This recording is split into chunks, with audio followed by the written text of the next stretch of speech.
रात के अंधेरे में जब दुनिया सो जाती है, कुछ लोग जाग कर अपना काम करते हैं।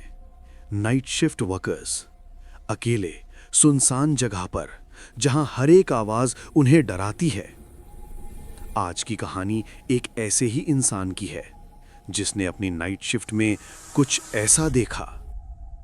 ये कहानी है राजेश की, एक 28 साल के सिक्योरिटी गार्ड की, जो एक पुरानी फार्मास्यूटिकल कंपनी में नाइट शिफ्ट करता था। लेकिन एक रात उसने महसूस किया कि वो अकेला नहीं है। तो चलो लाइट्स बंद करो और सुनो ये डरावनी सच्ची कहानी। राजेश को ये जॉब मिले सिर्फ 3 महीने हुए थे। मुंबई के आउटस्कर्ट्स में एक पुरानी फार्मास्यूटिकल फैक्ट्री थी। बिल्डिंग बहुत बड़ी थी, 5 फ्लोर्स, और रात को सिर्फ राजेश और एक और गार्ड होते थे ड्यूटी पर। दोनों अलग अलग फ्लोर्स चेक करते थे। फैक्ट्री दिन में तो चलती थी, लेकिन रात 10 बजे के बाद सब खत्म। वर्कर्स चले जाते, मशीन्स बंद हो जाती और सिर्फ एक वियर्ड सी आवाज रह जाती, मशीन्स की हल्की हमिंग, जो कभी कभी बंद होती, कभी चालू। राजेश को पहले पहले तो नॉर्मल लगा, लेकिन धीरे धीरे उसने महसूस करना शुरू किया कि कुछ गलत है। पहली बार जब उसने 3rd फ्लोर चेक किया तो उसे लगा जैसे किसी ने उसका नाम पुकारा। हल्की सी आवाज, राजेश। उसने मुड़ के देखा, कोई नहीं था, सिर्फ लंबी डार्क कॉरिडोर जहां सिर्फ इमरजेंसी लाइट जल रही थी, लाल रंग की, जो पूरी कॉरिडोर को एक क्रीपी सा लुक देती थी। दिमाग का खेल होगा, उसने सोचा और आगे बढ़ गया। लेकिन फिर उसने वो आवाज फिर सुनी, राजेश यहां आओ। इस बार आवाज ज्यादा क्लियर थी और वो आ रही थी कॉरिडोर के एंड से, जहां एक पुराना स्टोरेज रूम था। वो रूम हमेशा लॉक्ड रहता था। मैनेजर ने राजेश को पहले ही दिन बोला था, उस रूम में कभी मत जाना, वहां खराब केमिकल स्टोर्ड हैं। राजेश का दिल जोर जोर से धड़क धड़क करने लगा। उसने अपनी टॉर्च निकाली और उस स्टोरेज रूम की तरफ देखा। दरवाजा थोड़ा सा खुला था। ये तो बंद होना चाहिए था, राजेश ने खुद से कहा। उसने वॉकी टॉकी उठाई अपने पार्टनर महेश को कॉल करने के लिए, लेकिन सिर्फ स्टैटिक नॉइज आई, सिग्नल नहीं आ रहा था। महेश सुनाई देवा है? कोई जवाब नहीं। अब राजेश को डर लगने लगा था, लेकिन उसने हिम्मत की और उस रूम की तरफ चलने लगा। हर कदम के साथ उसकी सांस तेज होती जा रही थी। जब वो दरवाजे के पास पहुंचा तो उसने अंदर झांका। रूम बिल्कुल अंधेरा था, सिर्फ उसकी टॉर्च की रोशनी थी। उसने अंदर देखा, बॉक्सेस, पुराने इक्विपमेंट, डस्ट, सब कुछ नॉर्मल। लेकिन फिर उसने कोने में कुछ देखा। एक औरत सफेद साड़ी में पीठ करके खड़ी थी। राजेश का पूरा बदन कांप गया। उसकी टॉर्च हाथ से गिर गई और जब टॉर्च जमीन पर गिरी तो लाइट फ्लिकर हुई और वो औरत गायब हो गई। नहीं, ये क्या था? राजेश चिल्लाया। उसने टॉर्च उठाई और वहां से भाग गया, सीधा नीचे गार्ड रूम में। महेश वहां बैठा था, चाय पी रहा था, बिल्कुल नॉर्मल। क्या हुआ भाई, इतना घबरा क्यों गया? महेश ने पूछा। राजेश ने उसे सब बताया, वो औरत, वो आवाज, सब कुछ। लेकिन महेश ने सिर्फ हंसा। अरे यार, रात की शिफ्ट है, दिमाग में बकवास आता है, कुछ नहीं होता। मैं भी पहले ऐसे ही फील करता था।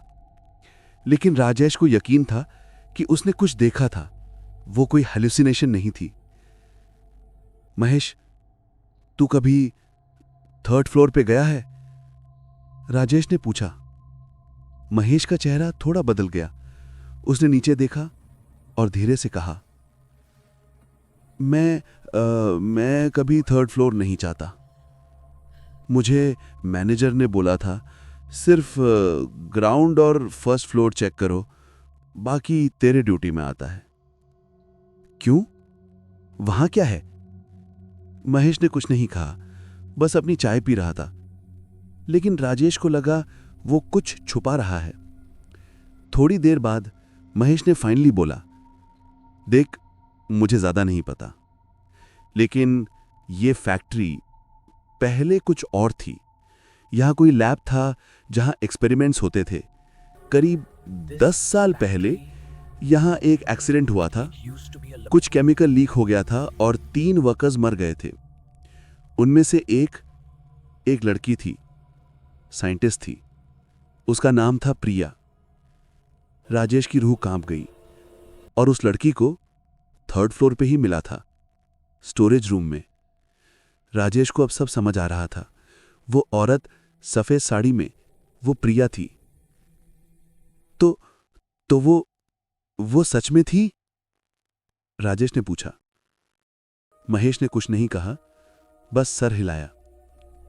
राजेश ने डिसाइड किया कि वो फिर से 3rd फ्लोर जाएगा। उसे साफ करना था कि वो सच था या नहीं। तू पागल है क्या? मत जा वहां। महेश ने रोका, लेकिन राजेश नहीं सुना। उसने अपनी टॉर्च ली और चला गया। इस बार जब वो 3rd फ्लोर पे पहुंचा तो सब कुछ और भी ज्यादा क्रीपी लग रहा था। लाइट्स फ्लिकर हो रही थीं, हवा एक वियर्ड आवाज कर रही थी, जैसे कोई सांस ले रहा हो। उसने उस स्टोरेज रूम की तरफ देखा। दरवाजा फिर से थोड़ा सा खुला था। ये तो मैंने बंद किया। राजेश ने खुद से कहा। उसने वॉकी टॉकी उठाई, लेकिन अंदर घुसने का सोचा, लेकिन तभी उसके पीछे किसी ने उसका कंधा पकड़ा। राजेश चिल्लाते हुए पीछे मुड़ा और देखा महेश था। अरे, तू यहां? हां, तुझे अकेला नहीं छोड़ सकता था। चल देख लेते हैं। दोनों साथ में उस रूम में घुसे। अंदर सब कुछ वैसे ही था, बॉक्सेस, इक्विपमेंट, डस्ट। लेकिन फिर उन्हें एक आवाज सुनाई दी, एक औरत का रोना। बचाओ, मुझे बचाओ। आवाज ज्यादा लाउड हो रही थी और वो आ रही थी रूम के कोने से। राजेश और महेश ने एक दूसरे को देखा। दोनों का दिल जोर जोर से धड़क रहा था। कौन है वहां?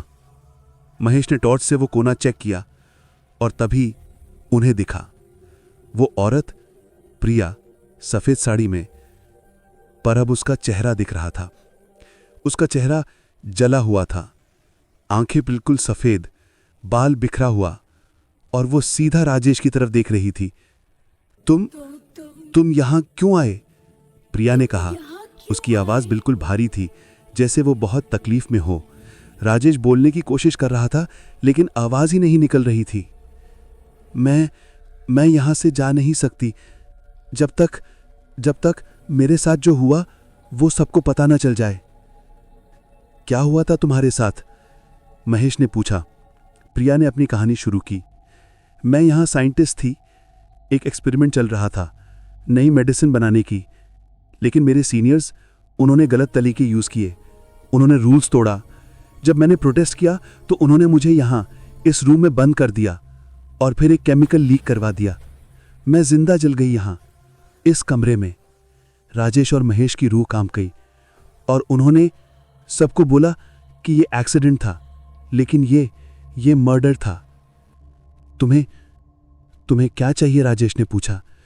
मुझे इंसाफ चाहिए। मेरे सीनियर्स, वो अभी भी यहां काम करते हैं। मैनेजर, डायरेक्टर, सब वही लोग हैं। उन्हें जेल होनी चाहिए। राजेश समझ गया, लेकिन वो क्या कर सकता था? वो सिर्फ एक सिक्योरिटी गार्ड था। मैं कुछ नहीं कर सकता। मैं सिर्फ। तुम कर सकते हो, प्रिया चिल्लाई। उसकी आवाज इतनी तेज थी कि राजेश और महेश के कान में दर्द होने लगा। लाइट ज्यादा तेज फ्लिकर होने लगी, रूम की चीजें हिलने लगी, बॉक्सेस गिरने लगे। तुम्हें पता लगाना होगा, प्रूफ ढूंढना होगा, वरना मैं तुम्हें भी यहां रख लूंगी। राजेश और महेश भाग गए सीधा नीचे गार्ड रूम में। दोनों की सांस फूल रही थी। ये सच था, सब कुछ सच था। हाँ, और अब हमें कुछ करना होगा, वरना वो हमें छोड़ नहीं पाएगी। अगले कुछ दिनों में राजेश ने इन्वेस्टिगेशन शुरू की। उसने पुराने रिकॉर्ड्स चेक किए। फैक्ट्री के बेसमेंट में एक पुराना फाइलिंग कैबिनेट मिला, जहां 10 साल पुरानी फाइल्स थीं, और वहां उसने सब कुछ देखा। प्रिया की डेथ रिपोर्ट, लेकिन वो रिपोर्ट कंप्लीटली फेक थी। उसमें लिखा था accidental death due to chemical exposure. लेकिन एक और फाइल थी, एक इंटरनल मेमो, जिसमें लिखा था subject Priya Kumar raised concerns about unethical testing procedures, recommend immediate termination, handle discreetly. Rajesh का दिल टूट गया। ये एक प्लान्ड मर्डर था। उसने और फाइल्स चेक की और उसने पाया कि उस वक्त के मैनेजर और डायरेक्टर वो अभी भी इस कंपनी में सीनियर पोजीशंस पर हैं। राजेश ने डिसाइड किया कि वो ये सब पुलिस को बताएगा, लेकिन जब उसने पुलिस को कॉल किया तो उसे पता चला कि मैनेजर ने पहले से ही पुलिस को पैसे दिए हुए हैं। कोई सुनने वाला नहीं था। फ्रस्ट्रेटेड होकर राजेश ने मीडिया को कांटेक्ट किया। एक लोकल न्यूज़ रिपोर्टर को पूरी कहानी बताई, सारे डॉक्यूमेंट्स दिए, और फिर एक हफ्ते बाद न्यूज़ ब्रेक हुई। फार्मास्यूटिकल कंपनी इन्वॉल्व्ड इन 10-year-old murder cover up. Manager और डायरेक्टर को अरेस्ट कर लिया गया। केस रीओपन हुआ। प्रिया को फाइनली इंसाफ मिला। उस रात जब राजेश फिर से फैक्ट्री में ड्यूटी पर गया तो उसने 3rd फ्लोर चेक किया।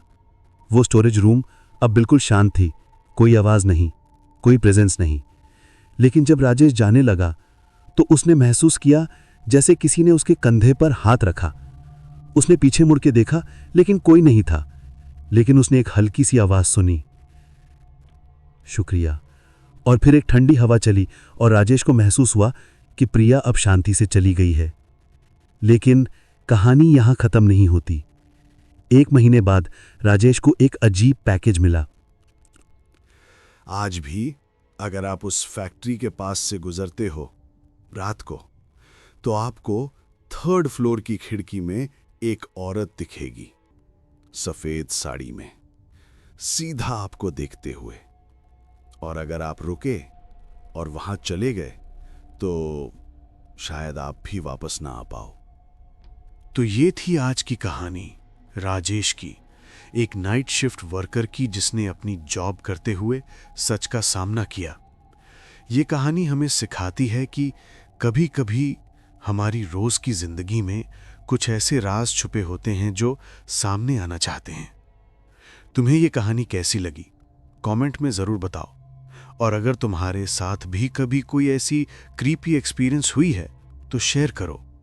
और हाँ, चैनल को सब्सक्राइब करना मत भूलना, क्योंकि अगले हफ्ते मैं लेके आ रहा हूं एक और डरावनी सच्ची कहानी। तब तक के लिए लाइट्स ऑन रखना और रात को अकेले मत रहना। अलविदा।